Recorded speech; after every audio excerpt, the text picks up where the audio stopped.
നമസ്കാരം. പുതിയ വീഡിയോയിലേക്ക് എല്ലാ സുഹൃത്തുക്കൾക്കും ഒരിക്കൽ കൂടി സ്വാഗതം. ഇന്ന് ഞാൻ ഇതൊരു വീഡിയോ ചെയ്യാൻ വേണ്ടി ഉദ്ദേശിച്ചതല്ല, അത് നമ്മളൊരു അക്ഷയക്കുള്ള ഒരു യൂസഡ് ലാപ്ടോപ്പുകൾ നമ്മൾ സെയിൽ ചെയ്യാൻ വേണ്ടിയിട്ടാണ്. അപ്പോൾ നമ്മളതിൻ്റെ പെർഫോമൻസ് ടെസ്റ്റ് ചെയ്യുകയാണ്. അപ്പോൾ നമ്മൾ യൂസഡ് ലാപ്ടോപ്പ് അതുപോലെ തന്നെ ഡെസ്ക്ടോപ്പുകളൊക്കെ നമ്മൾ സെക്കൻഡ് ഹാൻഡ് വാങ്ങിക്കുമ്പോൾ നമ്മൾ മിക്ക ആളുകളും അതിനെക്കുറിച്ചൊരു ധാരണയോ അത് അറിയൊന്നുമില്ല. അപ്പോൾ നമ്മൾ എങ്ങനെയാണ് യൂസഡ് ലാപ്ടോപ്പിൻ്റെയും ഡെസ്ക്ടോപ്പിൻ്റെയൊക്കെ പ്രോസസ്സറും റാമും ഒക്കെ എങ്ങനെയാണ് ഹെൽത്തി ആണോ എന്നൊക്കെ ചെക്ക് ചെയ്യുക, അതിനെക്കുറിച്ചിട്ടുള്ളൊരു വീഡിയോ ആണ്. അപ്പോൾ ഞാനിതൊക്കെ നമ്മൾ ഹെൽത്ത് ചെക്കിങ്ങിൽ ഇട്ടിക്കുകയാണ് ഇതെല്ലാതും.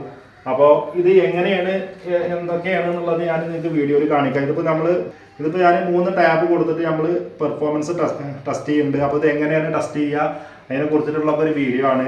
നമ്മളൊരു യൂസർ ലാപ്ടോപ്പ് വാങ്ങിക്കുമ്പോൾ നമ്മൾ നോക്കട്ടെ, നമ്മൾ കാഴ്ച കൊണ്ട് നമുക്ക് ചിലപ്പോൾ ഇതുപോലെ നമ്മൾ നോക്കുന്ന സമയത്ത് ഡാമേജോ കാര്യങ്ങളൊന്നും ഉണ്ടാവില്ല. അപ്പോൾ നമ്മൾ ഇതിൻ്റെ കീബോർഡ് എങ്ങനെയാണ് ടെസ്റ്റ് ചെയ്യുക, അതുപോലെ തന്നെ ബാറ്ററി ബാക്കപ്പ് എങ്ങനെയാണ് ടെസ്റ്റ് ചെയ്യുക, അതുപോലെ തന്നെ ഇതിൻ്റെ പ്രോസറിൻ്റെ ഹെൽത്ത് എങ്ങനെയാണ്, ഇതിൻ്റെ ബാക്കിയുള്ള പെർഫോമൻസും കാര്യങ്ങളൊക്കെ എങ്ങനെയാണെന്നുള്ളത് ചെക്ക് ചെയ്യാൻ വേണ്ടിയിട്ട് ഉള്ളൊരു വീഡിയോ ആണ്. അപ്പോൾ നിങ്ങൾ ലാപ്ടോപ്പ് ഡെസ്ക്ടോപ്പുകളൊക്കെ സെക്കൻഡ് ഹാൻഡ് യൂസർ വാങ്ങിക്കുന്ന സമയത്ത് ഈ ഒരു കാര്യങ്ങൾ ഫോളോ ചെയ്യുക. ഞാൻ കൂടുതൽ ചെക്ക് ചെയ്യണമെന്നില്ല, നമ്മൾ ബേസിക്കലായിട്ട് നമ്മൾ 1-2 കാര്യങ്ങൾ, അതായത് നമ്മൾ ബാറ്ററി ബാക്കപ്പ് എങ്ങനെ, അതിൻ്റെ ബാറ്ററി ഹെൽത്തി ആണോ എന്നൊക്കെ നമ്മൾ ചെക്ക് ചെയ്യണതൊക്കെയാണ് കാണിക്കുന്നത്. അപ്പോൾ നമുക്ക് നേരെ വീഡിയോയിലേക്ക് പോകാം. ഞാനിവിടെ മുകളിൽ ഞാനൊരു സ്ക്രീനിൽ ഞാൻ ഇതൊന്ന് കൊടുത്തിട്ടുണ്ട്. അപ്പോൾ ഞാൻ അതിൽ കാണിക്കാം എങ്ങനെയൊക്കെ എന്തൊക്കെയാണ് എന്നുള്ളത്. നിങ്ങൾക്ക് ഇതുപോലെ യൂസർ ലാപ്ടോപ്പ് ഡെസ്ക്ടോപ്പുകളൊക്കെ വേണമെന്നുണ്ടെങ്കിൽ നിങ്ങൾ കമൻറ്റ് ബോക്സിൽ നമ്പർ മെൻഷൻ ചെയ്യുക. അപ്പോൾ ഞാൻ ആ നമ്പറിലേക്ക് തിരിച്ച് വിളിക്കാം. എൻ്റെ നമ്പർ ഞാൻ എന്തായാലും ഇതിൽ കൊടുക്കുന്നില്ല, കാരണം കൂടുതൽ ആളുകൾ കോൾ ചെയ്തിട്ടും വാട്സപ്പിലും മെസ്സേജ് അയച്ചിട്ടും വെറുതെ ഓരോ സംശയങ്ങൾ ചോദിക്കുകയാണ്. അപ്പോൾ അത് കാരണമാണ് ഞാൻ എൻ്റെ നമ്പർ കോൺടാക്ട് നമ്പർ കൊടുക്കാത്തത്. നിങ്ങൾക്ക് ലാപ്ടോപ്പ് ഡെസ്ക്ടോപ്പുകളൊക്കെ നമ്മളടുത്ത് യൂസഡ് നമ്മളടുത്ത് അവൈലബിൾ ആണ്. അപ്പോൾ നമ്മൾ ഉത്തരവാദിത്തോടെ ചെയ്തതിനും കൊറിയർ അവൈലബിൾ ആണ്, ചെക്കിങ് വാറണ്ടി കാര്യങ്ങളൊക്കെ ഉണ്ടാവും.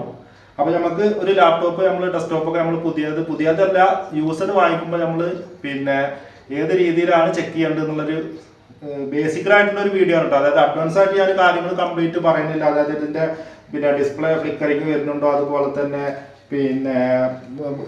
ഡാമേജ് കാര്യങ്ങൾ, അതുപോലെ തന്നെ വാട്ടർ ഡാമേജ് ആണോ, അതിനെ കുറിച്ചിട്ടുള്ള നമുക്കൊന്നും പോണില്ല. ജസ്റ്റ് നമ്മൾ പ്രോസസ്സറിന്റെ പെർഫോമൻസും റാമിന്റെ ഹെൽത്തും അതുപോലെ തന്നെ ബാറ്ററി, ഡിസ്ക്, ഇതിൻ്റെയൊക്കെ ബേസിക്കലായിട്ടുള്ള ഒരു ടെസ്റ്റ് മാത്രമാണ് കാണിക്കുന്നത്. അപ്പോൾ നിങ്ങൾ ഈ ഒരു വീഡിയോ ഇഷ്ടപ്പെട്ടു കഴിഞ്ഞാൽ എന്തായാലും ലൈക്ക് ചെയ്യുക, ഷെയർ ചെയ്യുക, സബ്സ്ക്രൈബ് ചെയ്യുക.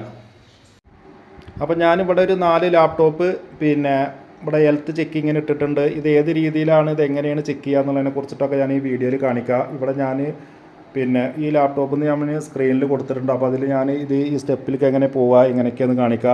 അപ്പോൾ മിനിമം ഇതുപോലെ നിങ്ങൾ 3 ടാബ് ഇടുക. 3 ടാബ് മാക്സിമം 5 ടാബിൽ കൂടുതൽ പോകരുത്. കാരണം 5 ടാബിൻ്റെ മേലെ പോയി കഴിഞ്ഞാൽ ഒരു പക്ഷേ പുതിയ മെഷീനാണെങ്കിൽ പോലും ചിലപ്പോൾ ഡെഡാവാൻ ചാൻസ് ഉണ്ട്. ഒരു 3 ടാബ് ഇനി കൂടി വന്നു കഴിഞ്ഞാൽ 5ൻ്റെ മേലേക്ക് പോകരുത്, അത് പ്രത്യേകം ശ്രദ്ധിക്കുക.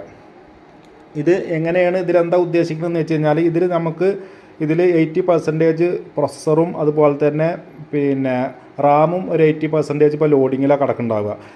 ഇൻ കേസ് ഇത് എന്തെങ്കിലും പ്രോബ്ലം ഹെൽത്ത് ലോ ആണെങ്കിൽ ഒരു പക്ഷേ റാം കംപ്ലൈൻറ്റോ അങ്ങനെ എന്തെങ്കിലും വരികയാണെങ്കിൽ ഒരു പക്ഷേ ഗ്രെയിൻസ് വന്ന് അവിടെ സ്റ്റക്കായി നിൽക്കും, അല്ലെങ്കിൽ ബ്ലൂ സ്ക്രീനായിട്ട് ഓഫായി പോകും, അല്ലെങ്കിൽ പ്രോസസ്സർ ഇതുപോലെ ഓവർ ഹീറ്റായിട്ട് സ്റ്റക്കായി നിൽക്കും, അതുപോലെ തന്നെ ഹാങ്ങായിട്ട് അവിടെ സ്റ്റോപ്പായിട്ട് നിൽക്കും. ഇങ്ങനെയുള്ള പ്രോബ്ലങ്ങൾ നമുക്ക് ചെക്ക് ചെയ്യാം. ഇതൊരു 3 മിനിറ്റോ കൂടുതൽ, ഒരു 5 മിനിറ്റോ കൂടുതൽ ഇതുപോലെ ചെക്കിങ്ങിൽ ഇടുകയും ചെയ്യരുത്. അതുപോലെ തന്നെ 3 ടാബിൽ കൂടുതൽ ആവും ചെയ്യരുത്.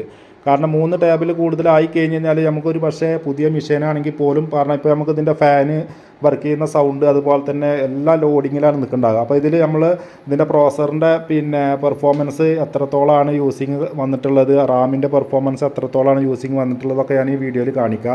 അപ്പോൾ നമ്മൾ എങ്ങനെയാണ് ഇത് ചെക്ക് ചെയ്യുക എന്നുള്ളത് നോക്കാം. അതുപോലെ തന്നെ ഇതിൻ്റെ കീബോർഡ് നമുക്ക് വർക്ക് ചെയ്യുന്ന സമയത്ത് ഇപ്പോൾ ഇതിൻ്റെ കീബോർഡ് നമുക്കൊക്കെ പ്രസ് ചെയ്യുമ്പോൾ നമുക്ക് ഓക്കെ ആയിട്ട് തോന്നും. പക്ഷേ പ്രോപ്പറായിട്ട് ഇതിൻ്റെ പ്രോബ്ലം ഉണ്ടോ എന്ന് അറിയുന്ന ഒരു സോഫ്റ്റ്വെയർ ഉണ്ട്, അതും ഇതിലൂടെ പരിചയപ്പെടുത്തുക. അതുപോലെ തന്നെ ഇതിൻ്റെ ഡിസ്ക് എത്രത്തോളം ഹെൽത്തിയാണ് എന്നുള്ളതിനെ കുറിച്ചിട്ടും ഞാനൊരു സോഫ്റ്റ്വെയർ ഉണ്ട്, അതിനെക്കുറിച്ചിട്ടും ഈ ഒരു വീഡിയോയിൽ പരിചയപ്പെടുത്താം. അപ്പോൾ നിങ്ങൾ ഡെസ്ക്ടോപ്പ് ആണെങ്കിലും ലാപ്ടോപ്പ് ആണെങ്കിലും ഒക്കെ ഇതേ മെത്തേഡ് തന്നെയാണ്. അതുപോലെ തന്നെ ലാപ്ടോപ്പ് നിങ്ങൾ യൂസഡ് വാങ്ങിക്കുന്ന സമയത്ത് ബാറ്ററി ബാക്കപ്പ് നിങ്ങൾ വാങ്ങിക്കുന്ന സമയത്ത് ഒരു 60%, 70% ഒക്കെ ഉണ്ടാവും. അങ്ങനെയാണെങ്കിൽ അത് ഹെൽത്തി ആണെന്ന് ഒരിക്കലും വിശ്വസിക്കരുത്. നിങ്ങൾ ഒരു 3 പ്രാവശ്യം ഷട്ട് ഡൗൺ ചെയ്യുക. റീസ്റ്റാർട്ട് അല്ല, 3 പ്രാവശ്യം ഷട്ട് ഡൗൺ ചെയ്തിട്ട് 4ാമത് അത് ഓണായി വരുന്ന സമയത്ത് നമ്മൾ ആ ഷട്ട് ഡൗൺ ചെയ്യുന്ന സമയത്തുള്ള പെർസെൻറ്റേജിൽ ഒരു 10% കുറഞ്ഞിക്കണമെങ്കിൽ കുഴപ്പമില്ല. ഇൻ കേസ് അത് പ്രോബ്ലം ആണെങ്കിൽ ഒരു പക്ഷേ നമുക്കത് ഷട്ട് ഡൗൺ ചെയ്തിട്ട് പിന്നെ നമ്മളത് ഓൺ ആക്കുന്ന സമയത്ത് പെർസെൻറ്റേജ് നേരെ 30ലേക്കും 40ലേക്കും ഒക്കെ വരികയാണെങ്കിൽ ആ ബാറ്ററി ഫൈൽഡാണ്. അപ്പോൾ നിങ്ങൾ ആ ലാപ്ടോപ്പ് വാങ്ങിക്കരുത്.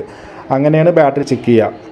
പിന്നെ അതുപോലെ തന്നെ പിന്നെ ഇതിൻ്റെ കാഴ്ചയിൽ നമുക്ക് സ്ക്രീനിൽ നമുക്ക് എന്തെങ്കിലും ബാക്ക് ലൈറ്റ് ഫ്ലിക്കറിങ്ങോ കാര്യങ്ങളോ എന്തെങ്കിലുമൊക്കെ ഉണ്ടെങ്കിൽ നമുക്ക് നോക്കിയാൽ മനസ്സിലാവും. പിന്നെ അതുപോലെ തന്നെ സ്ക്രാച്ച് കാര്യങ്ങൾ നോക്കി അത് മാത്രം നോക്കരുത്. ആദ്യം ഞാൻ ഈ പറഞ്ഞ രീതിയിലുള്ള ടെസ്റ്റ് നോക്കിയതിന് ശേഷം അപ്പോൾ ഞാൻ ഈ ടാബുകളൊക്കെ ക്ലോസ് ചെയ്യാണ്. അപ്പോൾ നമുക്ക് ആ ഡിസ്ക് എങ്ങനെയാണ് ഹെൽത്ത് ചെക്ക് ചെയ്യുക എന്നുള്ളതിനെ കുറിച്ചിട്ട് ആദ്യം നോക്കാം. അതിന് നിങ്ങൾ ആ ഡിസ്ക് സെൻറ്റിനൽ എന്നുള്ളൊരു സോഫ്റ്റ്വെയർ നിങ്ങൾ പിന്നെ ഗൂഗിളിൽ നിന്ന് ഡൗൺലോഡ് ചെയ്തിടുക. അത് ഡൗൺലോഡ് ചെയ്ത് കഴിഞ്ഞതിന് ശേഷം ഡെസ്ക്ടോപ്പിൽ ഐക്കൺ ഇതുപോലെ വരും. അത് നമ്മൾ ഡബിൾ ക്ലിക്ക് ചെയ്ത് ഓപ്പൺ ആക്കുക, യെസ് കൊടുക്കുക. അപ്പോൾ നിങ്ങൾക്ക് ഇതുപോലെയും പിന്നെ അത് ഓപ്പൺ ചെയ്ത് കഴിഞ്ഞാൽ വരിക. അപ്പോൾ നമ്മളുടെ ഇതിലിപ്പോൾ ഉള്ള ആ ഡിസ്ക് 100% ഹെൽത്തിയാണ്. അതായത് പെർഫോമൻസ് 100% കാണിക്കുന്നുണ്ട്, ഹെൽത്ത് 100% കാണിക്കുന്നുണ്ട്, അതുപോലെ തന്നെ ടെമ്പറേച്ചർ 38 കാണിക്കുന്നുണ്ട്. അപ്പോൾ ഇത് നമുക്ക് കൗണ്ട് ഇതിൻ്റെ കൂടുതലാണെങ്കിൽ, അതായത് ഒരു 50യുടെ മേലേക്ക് വരികയാണെങ്കിൽ ആ ഡിസ്ക് പ്രോബ്ലമാണ്. അതുപോലെ തന്നെ ഹെൽത്ത് നമുക്കൊരു 80%, 85% ആണെങ്കിൽ കുഴപ്പമില്ല. അതിൻ്റെ ചോടക്കാണെങ്കിൽ ഒരിക്കലും നിങ്ങൾ ആ ഡിസ്ക് എടുക്കരുത്. അതേപോലെ തന്നെ പെർഫോമൻസ് ഇതുപോലെ പിന്നെ ഒരു 85% താഴേക്ക് വരികയാണെങ്കിൽ ആ ഡിസ്ക് നിങ്ങൾ എടുക്കരുത്. അപ്പോൾ ഈ ഒരു സോഫ്റ്റ്വെയർ മറക്കണ്ട. ഇതാണ് ആ ഡിസ്ക് ചെക്കറിൻ്റെ ഒരു സോഫ്റ്റ്വെയർ. ഇനി നമുക്ക് കീബോർഡിൻ്റെ ഇതുപോലൊരു സോഫ്റ്റ്വെയർ ഉണ്ട്. അത് കഴിഞ്ഞതിന് ശേഷം നമുക്ക് പ്രോസസ്സറും റാമും ഹെൽത്തി ആണോ എന്നുള്ളത് ചെക്ക് ചെയ്യാൻ അതിന് നമ്മൾ നോട്ട് പാഡ് എടുക്കാം. നോട്ട് പാഡ് എടുത്തതിന് ശേഷം സ്മാൾ ലെറ്ററിൽ എ എന്ന് ടൈപ്പ് ചെയ്യാം. അതിന് ശേഷം ഫയലിൽ പോയിട്ട് സേവ് ആസ് എന്ന് കൊടുക്കുക. സേവ് ആസ് എന്ന് കൊടുത്തതിന് ശേഷം ഫയൽ നെയിം ചേഞ്ച് വരുത്തുക. ഫയൽ നെയിം നമ്മൾ അവിടെ എന്താ ചെയ്യേണ്ടത് വെച്ചാൽ .bat ഇത് ശ്രദ്ധിക്കുക, BAT സേവ് കൊടുക്കുക. അത് സേവ് ചെയ്യുന്നതോട് കൂടി നമുക്ക് ഡെസ്ക്ടോപ്പിലൊരു ബാച്ച് ഫയൽ നമുക്ക് ക്രിയേറ്റ് ആയിട്ട് വരും, ഒരു ഗിയറിൻ്റെ ഐക്കണായിട്ട്. അത് നമ്മൾ ഡബിൾ ക്ലിക്ക് ചെയ്യാം. ഓരോ ഡബിൾ ക്ലിക്കിലും ഓരോ ടാബ് നമുക്കിതുപോലെ ഓപ്പണായി വരും. ഞാനിവിടെ ഒരു 3 ടാബ് ഓപ്പൺ ആക്കിയിട്ടുണ്ട്. മൂന്നിൽ കൂടുതൽ നമുക്കൊരു 5 വരെയൊക്കെ ആവാം. 5ൽ കൂടുതൽ ആവാൻ പാടില്ല എന്ന് പറയാൻ കാരണം എന്താ വെച്ച് കഴിഞ്ഞാൽ പിന്നെ യൂസ്ഡ് ലാപ്ടോപ്പൊക്കെ നമുക്ക് പിന്നെ ഒരു 4 വർഷം 5 വർഷമൊക്കെ കഴിഞ്ഞതാണെങ്കിൽ അങ്ങനെ കൂടുതൽ ലോഡ് കൊടുത്തു കഴിഞ്ഞാൽ ഒരു പക്ഷേ പ്രോസസ്സർ ഓവർ ഹീറ്റ് ആയിട്ട് ഓഫ് ആകാൻ ചാൻസ് ഉണ്ട്. നമ്മൾ പുതിയ ലാപ്ടോപ്പ് ആണെങ്കിൽ പോലും 5ൽ കൂടുതൽ ടാബ് ഇട്ട് നോക്കരുത്. കാരണം ഒരു 80% നമ്മൾ പ്രോസസ്സർ ഇപ്പോൾ ലോഡിങ്ങിലാവും നിൽക്കുന്നുണ്ടാകുക. നമുക്ക് ഇതിലിപ്പോൾ എന്താ ഉദ്ദേശിക്കുന്നതെന്ന് വെച്ച് കഴിഞ്ഞാൽ നമ്മളെ പ്രോസസ്സർ ഓവർ ഹീറ്റ് ആയിട്ട് പിന്നെ ഓഫ് ആവുകയാണെങ്കിൽ നമുക്കിതൊരു 2-3 മിനിറ്റിൻ്റെ ഉള്ളിൽ നമുക്ക് നമ്മളെ പ്രോസസ്സർ ഓവർ ഹീറ്റായി ഓഫ് ആവും. അതുപോലെ തന്നെ റാം പ്രോബ്ലം ആണെങ്കിൽ ഹെൽത്തി അല്ലാന്നുണ്ടെങ്കിൽ ഇതുപോലെ ഗ്രെയിൻസ് ആയിട്ട് അവിടെ സ്റ്റക്കായി നിൽക്കും, അല്ലെങ്കിൽ ബ്ലൂ സ്ക്രീനായിട്ട് ഓഫായി നിൽക്കും. ഇതാണ് ഇതിൽ ഉദ്ദേശിക്കുന്നത്. അപ്പോൾ നിങ്ങൾ ഒരിക്കലും ഒരു 4-5 വർഷം പഴക്കമുള്ള ഒരു ലാപ്ടോപ്പ് ആണെങ്കിൽ 3ൽ കൂടുതൽ ടാബ് ഇട്ട് നോക്കരുത്. ഇനി നമുക്ക് ടാസ്ക് മാനേജറിൽ പോയി കഴിഞ്ഞാൽ ഇതിൻ്റെ പ്രോസസ്സറിൻ്റെ പിന്നെ എത്രത്തോളം പെർഫോമൻസ് ശതമാനം വർക്കിംഗ് ആണ്, അതുപോലെ തന്നെ റാം എത്രത്തോളം വർക്കിംഗ് ആണ് എന്നുള്ളതൊക്കെ നമുക്ക് നോക്കാം. അപ്പോൾ നമുക്ക് ടാസ്ക് മാനേജർ ഓപ്പൺ ആക്കാം. അപ്പോൾ ഞാൻ ടാസ്ക് മാനേജർ ഇവിടെ ഓപ്പൺ ആക്കി വെച്ചിട്ടുണ്ട്. പിന്നെ അപ്പോൾ നമുക്ക് പ്രോസറിൻ്റെ ലോഡും റാമിൻ്റെ ലോഡും നമുക്കിതിൽ നോക്കിയാൽ മനസ്സിലാവും. 100% പ്രോസർ വർക്കിങ്ങിലാണ്, അതേപോലെ 42% റാമും വർക്കിംഗ് ആണ്. ഞാനിവിടെ പിന്നെ 3 ടാബാണ് ഞാൻ ഓപ്പൺ ആക്കിയിട്ടുള്ളത്. ഇത് 3ൽ കൂടുതൽ ടാബ് ആകുമ്പോൾ നമുക്കിവിടെ കൗണ്ട് കൂടാൻ ചാൻസ് ഉണ്ട്. ഞാനിവിടെ യൂസ് ചെയ്യുന്നത് 2017 മോഡൽ ഒരു ലാപ്ടോപ്പാണ് ഏസറിൻ്റെ. അപ്പോൾ നമ്മളിതിൽ കൂടുതൽ നമ്മളിട്ട് ചെക്ക് ചെയ്ത് കഴിഞ്ഞാൽ ചിലപ്പോൾ ഓഫ് ആകാൻ ചാൻസ് ഉണ്ട്. അപ്പോൾ പിന്നെ യൂസർ ലാപ്ടോപ്പ് ഡെസ്ക്ടോപ്പ് എടുക്കുമ്പോൾ നമ്മൾ ഇതുപോലെ കാര്യങ്ങൾ ശ്രദ്ധിക്കുക. ഇതിപ്പോൾ 100% നമുക്ക് ഉറപ്പ് വരുത്തണം എന്നുള്ളതൊന്നുമല്ല, നമ്മളൊരു ബേസിക്കലായിട്ട് ചെക്ക് ചെയ്യുക. നമുക്കൊരു പിന്നെ പ്രോസറിൻ്റെയും അതുപോലെ തന്നെ റാമിൻ്റെ ഒക്കെ ഹെൽത്തും കാര്യങ്ങളും അത് ഹീറ്റ് ആകുമ്പോൾ ഓഫ് ആകുന്നുണ്ടോ എന്നുള്ളത് നോക്കാൻ വേണ്ടിയുള്ള ഒരു ചെക്കിംഗ് ആണ്. പിന്നെ വാട്ടർ ഡാമേജ് കാര്യങ്ങൾ അങ്ങനെയുള്ളതൊക്കെ നിങ്ങളൊരു 50Kയുടെ മേലേക്കുള്ള ലാപ്ടോപ്പ് അല്ലെങ്കിൽ ഡെസ്ക്ടോപ്പുകളൊക്കെ നിങ്ങൾ യൂസർ വാങ്ങിക്കുന്ന സമയത്ത് ടെക്നീഷ്യൻ്റെ സഹായം തേടുക. കാരണം ഇൻ കേസ് വാട്ടർ ഡാമേജോ കാര്യങ്ങളോ ഉണ്ടെങ്കിൽ നമുക്കത് ഓപ്പൺ ആക്കിയാലുള്ള അറിയാം. അല്ലാതെ നിങ്ങൾ പിന്നെ ഒരു ബേസിക്കലായിട്ടൊരു ടെസ്റ്റ് ആകുമ്പോൾ നിങ്ങൾക്ക് ഈ ഒരു ടെസ്റ്റിൽ നിങ്ങൾക്ക് നോക്കിയാൽ മനസ്സിലാവും.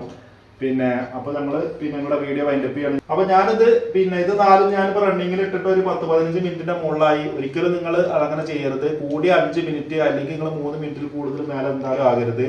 കാരണം പിന്നെ ഡെഡ് ആവാൻ ചാൻസ് ഉണ്ട്. അതുപോലെ തന്നെ നിങ്ങളുടെ CPU ഈ വീഡിയോ കണ്ടിട്ട് നിങ്ങൾ ഒരിക്കലും ഇതുപോലെ ചെക്ക് ചെയ്യരുത്. നിങ്ങൾ യൂസർ എടുക്കുകയാണെങ്കിൽ മാത്രം ഇതുപോലെ ചെക്ക് ചെയ്താൽ മതി. ഇൻകേസ് ഹീറ്റ് ആയി കഴിഞ്ഞാൽ ഡെഡ് ആവാൻ ചാൻസ് ഉണ്ട്. കാരണം ഇത് നമ്മൾ തുമ്പിയെ കൊണ്ട് കല്ലെടുക്കുന്ന രീതിയാണ് ഇപ്പോൾ ചെയ്തുകൊണ്ടിരിക്കുന്നത്. കാരണം ലോഡ് കൂടിയിട്ട് നമ്മളിതിൽ പിന്നെ ഹീറ്റ് ആയിട്ട് ഓഫ് ആവാൻ ചാൻസ് ഉണ്ട്. അപ്പോൾ നമ്മൾ ഇതുപോലുള്ള വീഡിയോ ആയിട്ട് വീണ്ടും വരാം. അടുത്ത നല്ലൊരു ടെക്നോളജി വീഡിയോ ആയിട്ട് വീണ്ടും വരാം. ബൈ.